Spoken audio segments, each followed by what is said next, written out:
Hello everyone, কেমন আছো সবাই? আশা করছি ভালো আছো। তো চলে এলাম নতুন একটা ডেলি মিনি ব্লগ নিয়ে। আজ আছে দিদির বার্থডে, মানে 30শে নভেম্বর। তো যাই হোক, তো সকালে গিয়েছিলাম একটু পার্লারে, তারপরে বেশ কিছু কেনাকাটা ছিল, সেগুলো করে এখন যাচ্ছি বাড়ি। তো প্রায় 1 মাস পর দিদি বাড়িতে এলো। সত্যি আশা করিনি যে ও ছুটি পাবে। তো যাই হোক, ফাইনালি ও বাড়িতে এসেছে। আমরা তো প্রচুর হ্যাপি, আমরা দেখতেই পাচ্ছ হাসিতে একদম ধরাচ্ছে না। 2000 years later. তো তারপরে ভাই, দিদি আর আমি একটু গল্প করছিলাম, মজা করছিলাম আর কি। তারপরে বিকেলবেলা রেডি হয়ে নিলাম, যাব কেকটা আনতে। সকালবেলা নিয়ে এসেছিলাম এই স্নো স্প্রেটা। তো সাথে আরো কিছু টুকটাক জিনিস আনার আছে, তো সেগুলো যাব এখন আনতে।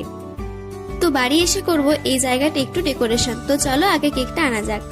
তো কাকু অনেকগুলো কেকই দেখালো, ব্ল্যাক ফরেস্ট তো পাইনি, তো শেষমেশ এই কেকটাই নিয়ে হয়েছে।